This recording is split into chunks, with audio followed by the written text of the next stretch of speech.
మతిపోయిన ఈ పసికూన ఏం తాళం వేశాడే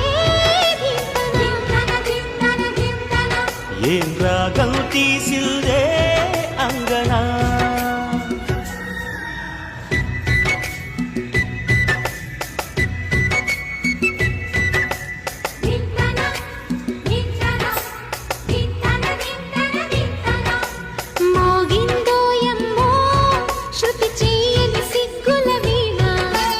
రేగిందో యమ్మో మతిపోయిన ఈ పసికూన